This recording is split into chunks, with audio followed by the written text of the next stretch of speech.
Now next is the calculation of work done for chemical reaction at constant temperature and pressure in open और closed vessel. कोई भी open vessel है या फिर closed vessel है तो उसमें कैसा रहा होगा। जैसे कि एक एग्जांपल देखो आप, CaCO3 कैल्शियम कार्बोनेट है, इसको हीट करने पर ये जो है ना किस में ब्रेक हो जाता है, CaO कैल्शियम ऑक्साइड और क्या होगा, कार्बन मोनोऑक्साइड गैस देगा। ठीक है, तो यहां पर डेल्टा V जो है ना, लास्ट में इक्वेशन क्या निकल के आया था, delta V is equal to मतलब बोल सकते हो क्या, प्रोडक्ट का वॉल्यूम या फिर मतलब जो भी वॉल्यूम है ना किसकी वजह से आएगा, ये सॉलिड का जो वॉल्यूम है ये तो क्या होगा, नेग्लेक्ट हो जाएगा। हम कहना क्या चाहते हैं देखो कि delta V is equal to क्या निकल के आएगा, जैसे कि delta V is equal to क्या निकल के आएगा, वॉल्यूम ऑफ द गैस, यानी कि मतलब बोल सकते हो क्या, प्रोडक्ट का वॉल्यूम ऑफ प्रोडक्ट माइनस में क्या हो जाएगा, volume of product minus volume of reactant.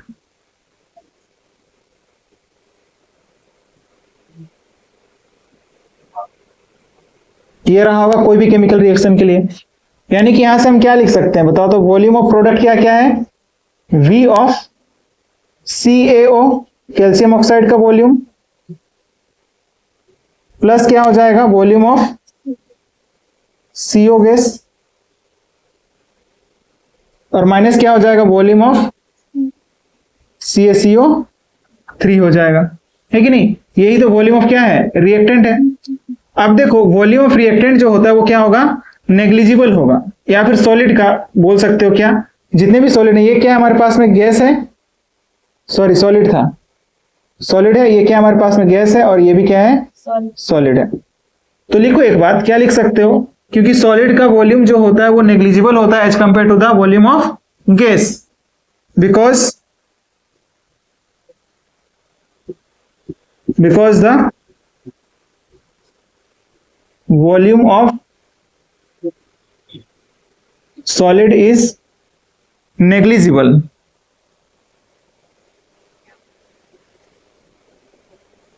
Negligible as compare to the gases, है कि नहीं। गैसेस को जितना भी वॉल्यूम दिया जाए वो कम पड़ने वाला है, ठीक ना, यानी कि गैसेस की वॉल्यूम हमेशा सॉलिड के कंपैरिजन में क्या होगी, ज्यादा होगी। तो इन वाले टर्म्स को हम क्या कर देंगे, यहां से नेग्लेक्ट कर देंगे, क्या कर देंगे, नेग्लेक्ट कर देंगे, यानी कि वॉल्यूम ऑफ कैल्शियम ऑक्साइड और वॉल्यूम ऑफ क्या हो जाएगा, CaCO3। तो इस केस में डेल्टा V जो है, डेल्टा V किसके इक्वल आ जाएगा, delta V will be almost equal to the, almost लिखोगे, almost equal to the volume of CaO, ठीक ना, ये चीज निकल करके आएगा यहां से। ठीक है, ये बात समझ में आ रही है ना। CO था ना, सॉरी CO तो सॉलिड में है, CO हो जाएगा, कार्बन मोनोऑक्साइड का वॉल्यूम के इक्वल हो जाएगा। ठीक है, अब देखो हम इसको क्या कर सकते हैं, आइडियल गैस वाले इक्वेशन से रिप्लेस कर सकते हैं। अब देखो कि PV इज इक्वल टू क्या होता है, nRT होता है, तो V इज इक्वल टू क्या लिख सकते हैं, nRT अपॉन में क्या हो जाएगा, P, यानी कि नंबर ऑफ मोल्स, यानी कि क्या लिख सकते हैं, delta V is equal to क्या आ जाएगा, number of moles of CO2 RT upon में क्या हो जाएगा, P हो जाएगा। तो ये delta V is equal to ये फॉर्मूला हम लोग के पास में आएगा, यानी कि जो भी नंबर ऑफ मोल्स होंगे वहां से हम लोग क्या कर सकते हैं, कैलकुलेट कर सकते हैं क्या, चेंज इन वॉल्यूम। ठीक है, कर सकते हैं कि नहीं। तो इस वाले फॉर्मूले का भी यूज किया जा सकता है। तो देखो ओपन वेसल में क्या होगा, ओपन या फिर क्लोज्ड वेसल में अगर हम बोले कि इस रिएक्शन का होगा क्या, तो अगर देखो कि यहां पर क्या है, CaCO3 है, क्या है, CaCO3 है, यहां पर क्या प्रेजेंट था, CaCO3 था, क्या था, Ca कैल्शियम कार्बोनेट। ये क्या क्या बना रहा है, क्या क्या बना रहा है बताओ, ये हमारे पास में बना रहा है CaO और प्लस में क्या हो गया, CO, हाँ CO2 होगा, एक मिनट गलत हो गया है, CO2 होगा, तो वॉल्यूम ऑफ CO2 के इक्वल आ जाएगा यहां पर CO2, तो यहां पर क्या हो जाएगा CO2। तो देखो ओपन वेसल है तो फिर गैसेस क्या होंगी, यहां से बाहर निकलने की कोशिश करेंगे, यानी कि मतलब प्रेशर कितना होगा, प्रेशर बाहर का प्रेशर कितना रहा होगा, पी एक्सटर्नल जो है वो कितना रहा होगा, ओपन वेसल है तो फिर मतलब कितना एनवायरनमेंट का प्रेशर कितना रहा होगा, 1 एटमॉस्फेरिक प्रेशर रहा होगा, ठीक है ना। अभी जो मतलब हम लोग जिस प्रेशर पर बैठे हैं वो प्रेशर कितना है, 1 एटमॉस्फेरिक प्रेशर है, कितना है, 1 एटमॉस्फेरिक प्रेशर। तो एग्जामिनर जो है ना वो डायरेक्टली क्या दे सकता है, 1 एटमॉस्फेरिक प्रेशर भी दे सकता है, यानी कि जो गैस का प्रेशर अगर नहीं भी दिया गया है तो आपको कितना कंसिडर करना होगा, 1 एटमॉस्फेरिक प्रेशर, क्योंकि वेसल क्या है, ओपन है, जो भी गैसेस निकलेंगी उन गैसेस का प्रेशर क्या होगा, जितना एटमॉस्फेयर का प्रेशर है उतना ही के इक्वल हो जाएगा, यानी कि पी इंटरनल के इक्वल हो जाएगा, ठीक है ना। यानी कि हम लोग क्या लिख सकते हैं बताओ, W इज इक्वल टू क्या था, minus of P external delta भी था, W इज इक्वल टू क्या था, minus of P external delta. ये बात समझ में आ रही है ना, इसमें कोई दिक्कत किसी को नहीं ना। अब देखो W इज इक्वल टू क्या हो जाएगा, minus of P external delta V था, पी एक्सटर्नल तो पी एक्सटर्नल है ही, और डेल्टा V को हम क्या लिख सकते हैं बताओ, डेल्टा V को हम यहां पर डेल्टा T के टर्म में लिख सकते हैं, delta V is equal to क्या हो गया, NR डेल्टा T अपॉन में क्या हो गया, P। तो क्या हो जाएगा बताओ, NR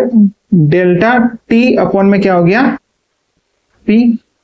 और ये जो P है ये प्रेशर कितना रहा होगा, गैस का ही प्रेशर के बारे में बात हो रहा है, फिर P गैस बोलो या फिर P इंटरनल बोलो, बात तो एक ही है।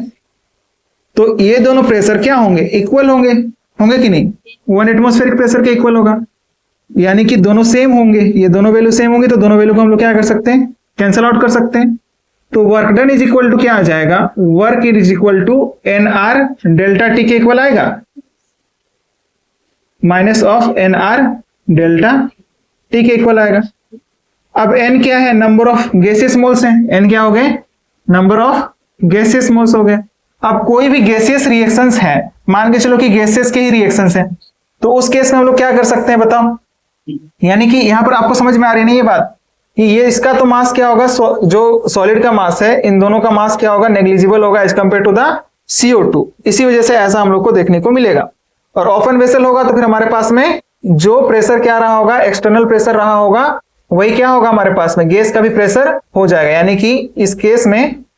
किस केस की बात कर रहे हैं, ये ओपन वेसल की बात कर रहे हैं, किसकी बात कर रहे हैं, ओपन वेसल, वेसल जब क्या रहा होगा, ओपन रहा होगा, तब की बात कर रहे हैं, ओपन वेसल की बात कर रहे हैं। तो जो गैस का प्रेशर होगा वो किसके इक्वल हो जाएगा, पी एक्सटर्नल के इक्वल हो जाएगा, यानी कि P external will be equal to the P of gas, होगा कि नहीं, होगा ना, बिल्कुल होगा, ठीक है। अब मान के चलो कि कोई अगर मान के चलो क्लोज्ड वेसल है, क्लोज्ड वेसल में क्या होगा, पी एक्सटर्नल यहां पर हमारे पास में क्या होगा, अगर क्लोज्ड वेसल है, लेट सपोज कि क्या है, क्लोज्ड वेसल है, तो क्लोज्ड वेसल में क्या होगा बताओ, अगेन देख लो, क्लोज्ड वेसल में क्या लगा होगा, बस पिस्टन लगा होगा, यानी कि जो प्रेशर क्या लगाएगी, CO2 लगाएगी, वही तो प्रेशर होगा पी एक्सटर्नल, है कि नहीं। CO2 यहां से क्या होना चाहिए, एक्सपेंड होना चाहिए, मतलब बाहर जाएगी, पुश करेगी इस पिस्टन को, ये क्या है हमारे पास में पिस्टन है, पिस्टन को क्या करेगी, पुश करेगी, और यहां पर क्या रहा होगा, पी एक्सटर्नल रहा होगा। तो इस वाले केस में भी क्या हो जाएगा, जो गैस हमारे पास में गैस का प्रेशर होगा वो पी एक्सटर्नल दोनों क्या हो जाएगा, सेम हो जाएगा, हम लोग बोल सकते हैं। तो ओवरऑल जो है ना हमारे पास में यही इक्वेशन निकल के आएगा, ठीक ना, यानी कि W is equal to minus of NR delta T निकल के आएगा। ये बात समझ में आ रही। और 95% केसेस में आपको क्वेश्चन में अगर नहीं दिया गया है तो आपको क्या मान करके चलना है कि जो वॉल्यूम है ना, चेंज इन वॉल्यूम है, वो किसके इक्वल हो जाएगा, कोई जो गैस फॉर्म हो रहा है ना उसके वॉल्यूम के इक्वल हो जाएगा, है कि नहीं। अगर हमारे पास में क्वेश्चन में वॉल्यूम सॉलिड का नहीं गिवन है, मतलब क्या है, उसका वॉल्यूम को क्या करना है, नेग्लेक्ट करना है, यही मतलब है ना। यहां से हम लोग यही बात निकाल करके लाए कि अगर सॉलिड का नहीं दिया गया होगा वॉल्यूम तो हम लोग क्या करेंगे, वॉल्यूम को नेग्लेक्ट किया हुआ है, एग्जामिनर जो है ना उसको नेग्लेक्ट करके डायरेक्टली दिया गया है, ठीक ना। अगर आपको सॉलिड का वॉल्यूम नहीं दिया गया है तो अभी आगे क्वेश्चन प्रैक्टिस करेंगे ना तो हम लोग डिस्कस करेंगे सबके बारे में, ठीक है।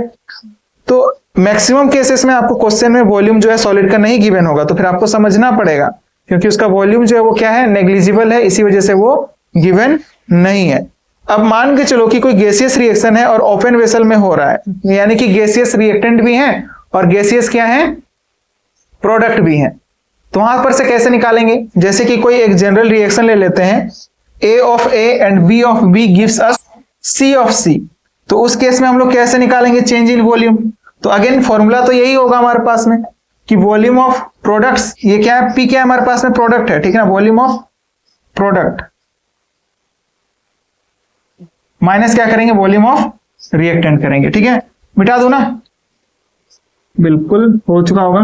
तो अब देखो फॉर गैसियस रिएक्शन, और गैसियस रिएक्शन में भी किसकी बात कर रहे हैं, ओपन वेसल में, ठीक ना। फॉर गैसियस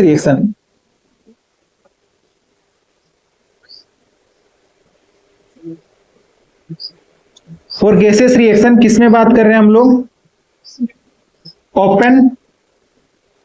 वेसल में। तो ओपन वेसल में क्या रहा होगा,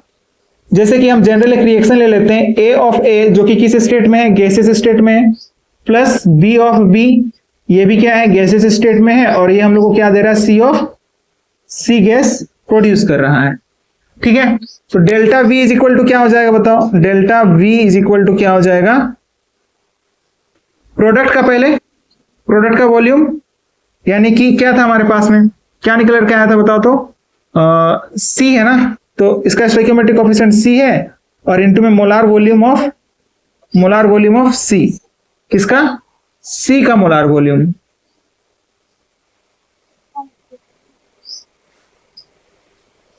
तो क्या हो जाएगा, C का मोलार वॉल्यूम, और माइनस में क्या कर लोगे आप, A of molar volume of A। अब मोलार वॉल्यूम क्या था, याद है ना, मोलार वॉल्यूम क्या था, याद है, वॉल्यूम पर मोल, यही था ना, वॉल्यूम ऑफ गैस पर mole occupied by 1 mole of gas. तो आप क्या लिख लोगे यहां पर, B ऑफ क्या हो जाएगा, मोलार वॉल्यूम ऑफ B हो जाएगा,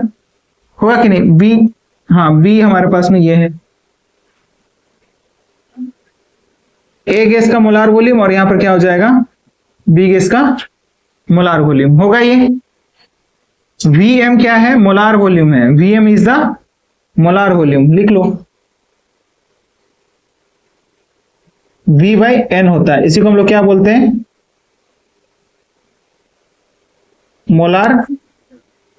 वॉल्यूम, ठीक है। तो अब देखो यहां पर से हम लोग क्या कर सकते हैं, C A, और यहां पर C A और B क्या है हमारे पास में, ये स्मॉल c है, ठीक है ना। These are the stoichiometric coefficient, ये क्या है, स्टोइकियोमेट्रिक कोएफिशिएंट है, these are the stoichiometric coefficient of gaseous. अब देखो यहां से हम क्या कर सकते हैं, मोल्स को कॉमन ले सकते हैं, C minus A minus B कर सकते हैं, क्योंकि ये तो क्या है, मोल्स है ना, गैसेस मोल्स हैं, तो C minus A minus B कर सकते हैं। देख लो यहां से हम क्या कर ले, मोलार वॉल्यूम को हम क्या कर लेंगे, कॉमन ले लेंगे,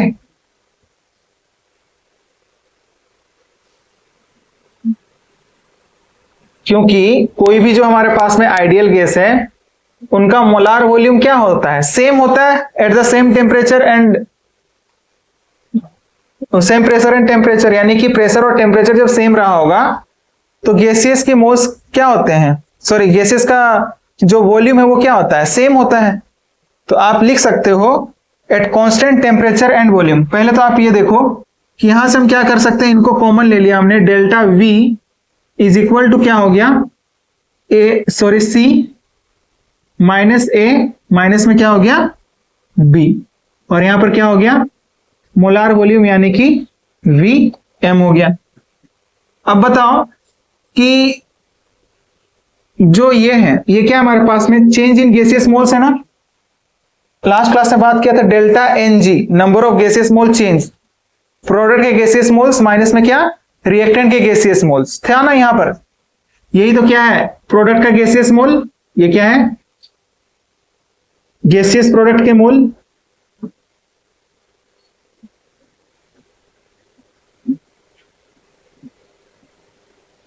माइनस क्या हो गया,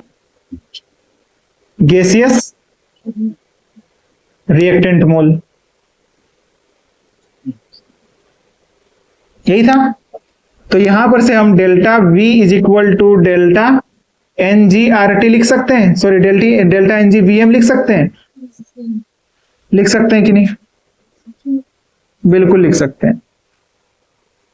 तो ये बात निकल कर के आएगी। अब यहां पर से देखो Vm को क्या कर सकते हैं हम लोग, रिप्लेस कर सकते हैं, किससे? क्योंकि PV इज इक्वल टू क्या होता है, nRT होता है। तो यहां पर Vm इज इक्वल टू क्या हो जाएगा, nRT अपॉन में